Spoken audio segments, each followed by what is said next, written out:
Welcome back to another episode of Bite-Sized Nostalgia. I'm Moonlight Peterson, and today we're heading to the back roads of Georgia. If you grew up in the late 1970s or early 80s, Friday nights didn't start until you heard that slide guitar and the roar of the '69 Dodge Charger. We're talking about the Dukes of Hazzard, a show that wasn't just about car chases. It was a cultural phenomenon that defined the cool of the era. Before we jump the creek, make sure to like this video and hit that subscribe button to help our community grow. Now let's get to it. To truly understand the DNA of Hazzard County, we have to travel back to 1975, 4 years before the Dukes ever hit the airwaves. We're looking at a cult classic film called Moonrunners. It was written and directed by Guy Waldron, the man who would eventually create the Dukes. And it was based on the real-life stories of a moonshiner named Jerry Rushing. Now, Moonrunners wasn't a squeaky clean show. It was gritty, it was raunchy, and it was much closer to the reality of the southern bootlegging circuit. But the blueprint was all there. You had the Hogg family, the precursors to the Dukes. You had a corrupt official named Jake Rainey, the prototype for Boss Hogg. And you even had a heavily modified car named Traveler. But the most important link? The narrator. Waylon Jennings provided the voiceover for that film, and his balladeer persona became the soul of Hazzard. He wasn't just a narrator, he was a character in his own right, the invisible storyteller who let the audience in on the joke. Fast forward to 1979. CBS was looking for a mid-season filler, something to bridge the gap for a few weeks. They didn't expect much. They sent a production team down to Georgia to film the first 5 episodes on location. And then something happened that caught the executives off guard. The ratings exploded. The show tapped into the massive outlaw subculture that was dominating the late 1970s. This was the era of the CB radio craze, the Smokey and the Bandit box office records, and C.W. McCall's Convoy hitting #1 on the charts. Americans were obsessed with the idea of the rebel hero, the guy who played by his own rules but still had a heart of gold. The Dukes of Hazzard took that Smokey and the Bandit energy and made it safe for the whole family. It gave us a world where the lines of morality were delightfully blurred. Think about it. Bo and Luke Duke were technically convicted felons on probation for moonshining. Uncle Jesse was a legendary shiner who only went straight to keep the boys out of jail. On the flip side, you had the law. Boss Hogg was the county commissioner, and Roscoe P. Coltrane was the sheriff. They were the authorities, but they were the ones constantly breaking the law to line their own pockets. It was a complete reversal of the traditional good guy versus bad guy trope. But here's why it worked. Despite the high-speed chases and the constant scheming, it was a world where nobody ever really got hurt. It was a big, messy, southern family dynamic. Boss Hogg and Uncle Jesse had a history that went back decades. At the end of the day, there was a sense of community in Hazzard. It was us versus them, sure, but us included the whole town. It was that frequency of loyalty and lighthearted rebellion that made us tune in every Friday night. When you look at the Duke cousins, you see a masterclass in character balancing. You had Luke Duke, played by Tom Wopat. Luke was the alpha in a quiet way. He was a former Marine, and you could see that discipline in how he planned their escapes. If the Dukes were a sports team, Luke was the veteran quarterback. He was the one doing the Duke slide across the hood with a calculated precision.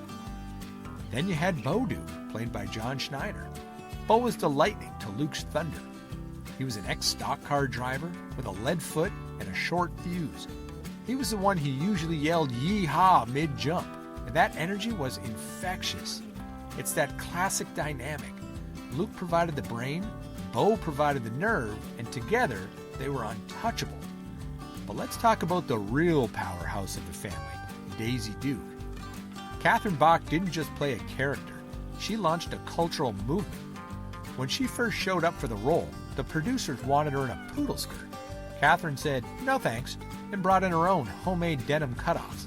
The Daisy Dukes became so iconic, they actually made it into the Oxford English Dictionary. But if you only focus on the shorts, you're missing the point of Daisy. She was the family's secret weapon. She was a master of disguise. a better marksman with a bow and arrow than the boys, and she could pilot a Jeep for the General Lee just as well as Bo. She was a feminist icon hidden in that Southern Sweethearts package. Then we have to talk about the villains. I use that word loosely because you couldn't help but love them. Boss Jefferson Davis Hogg and Sheriff Roscoe P. Coltrane. James Best and Sorrel Book weren't just actors. They were classically trained performers who turned Hazzard's law enforcement into a vaudeville act. Boss Hogg in his all-white suit, his Cadillac with the bullhorns, was the epitome of small-town greed. He wanted every nickel in that county, yet he was often terrified of his own shadow or his wife Lulu. But the real magic was the chemistry between Boss and Roscoe. Their banter was often ad-libbed. James Best gave Roscoe that signature high-pitched giggle and the cuff 'em and stuff 'em catchphrase that became playground staples. Even though they were trying to put the Dukes in jail every week, you almost rooted for them to get close, just so you could see Roscoe's mental pause when another plan went sideways. They weren't truly evil, they were the necessary friction that kept the General Lee's tires spinning. Without Boss Hogg's greed and Roscoe's bumbling pursuit, the Dukes would just be three cousins driving around a quiet county. They gave the show its stakes, but more importantly, they gave it its soul. Now, let's be honest.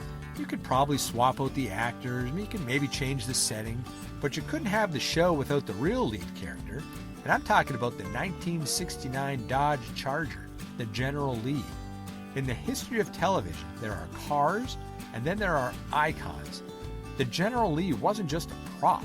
It was a character with its own personality, its own voice, thanks to that horn, and its own set of physics. But the story of how that car became a legend is actually a bit of a tragedy for Mopar fans. You see, the stunts you saw on Friday nights were real. There was no CGI in 1979. Every time you saw Bo and Luke jump a creek or a police cruiser, a real Dodge Charger was being launched into the air.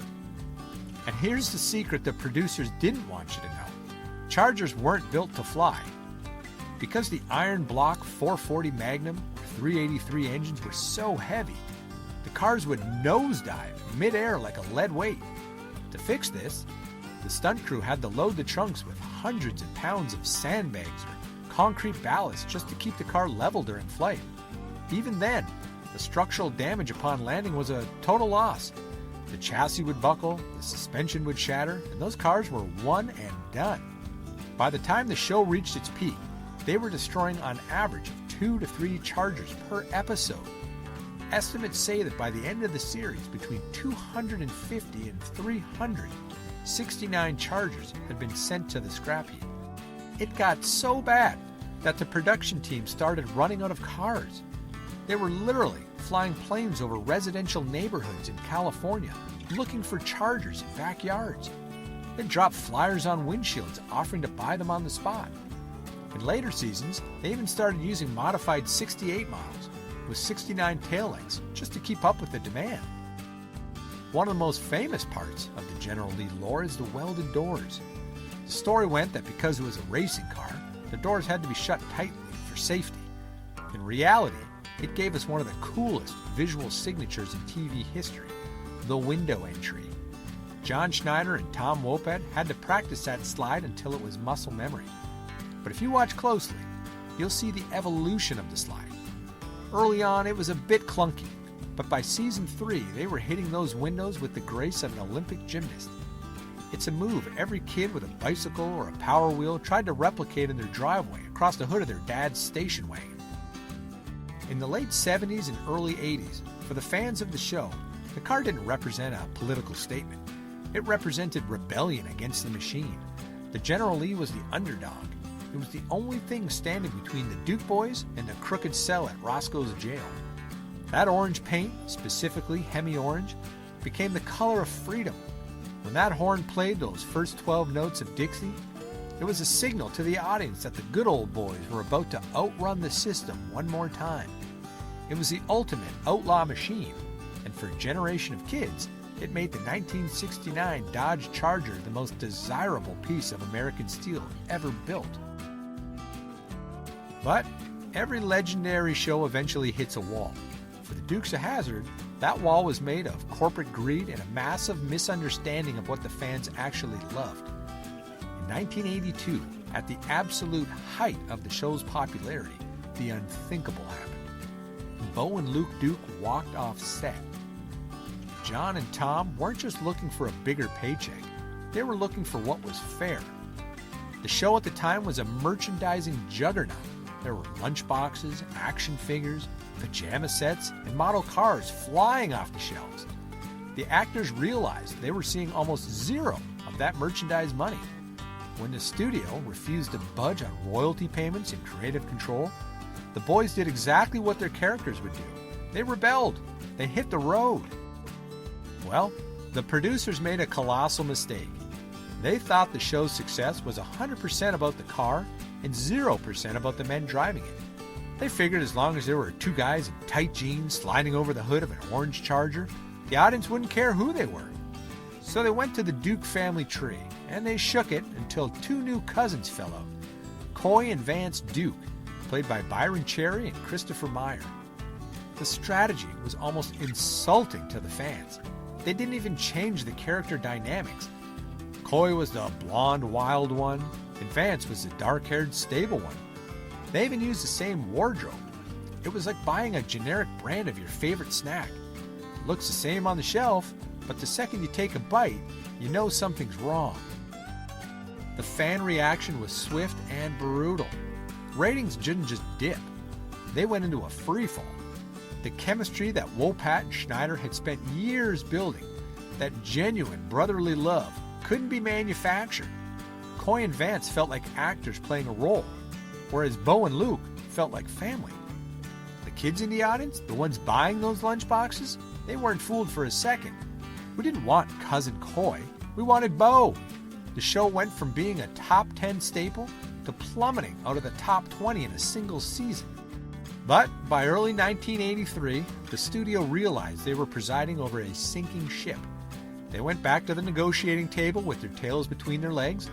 John and Tom were brought back with a massive raise and a cut of the merchandising they had fought for. In a bizarre blink-and-you-miss-it transition, Coy and Vance were written out of the same episode Bo and Luke returned. They literally waved goodbye and were never mentioned again. It remains the ultimate discontinued graveyard moment in TV history. It proved that Hazzard County wasn't just about a car or a setting. It was about the heart of the people behind the wheel. You can't replace a frequency, and you certainly can't replace the original Good Old Boys. As we pull the General Lee back into the garage and the dust settles on another Friday night in Hazzard County, we have to ask, why does the Dukes of Hazzard still hold such a grip on our collective memory? It's because Hazzard County represents a version of the world we often miss. It reminds us of a time when the moral compass was simple. It didn't matter how many times Boss Hogg tried to frame them or how many no-win situations Roscoe put them in. The good guys always won. The car always made the jump, and most importantly, the family stayed together. In an era where everything feels fast and disposable, there's something deeply grounding about a show where loyalty was the ultimate currency. Whether it was Bo and Luke's brotherly love, Daisy's fierce protection of her cousins, or Uncle Jesse's quiet wisdom at the dinner table, the Dukes showed us, as long as you have your people and a fast enough engine, you can outrun just about anything the world throws at you. But enough from me. I want to tap into your memories.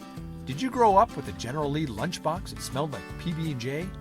Did you have the posters on your wall? Or were you more of a Daisy Duke fan, inspired by the girl who could outthink and outdrive anyone in the county? Maybe you were the kid in the driveway trying to master that Duke slide across the hood of your dad's station wagon. Drop a comment below or hit me up on our socials. I want to hear those core memories.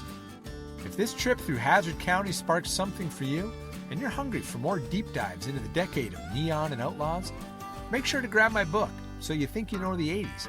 It's available right now on Amazon. It's packed with trivia for a fun game night or water cooler conversation.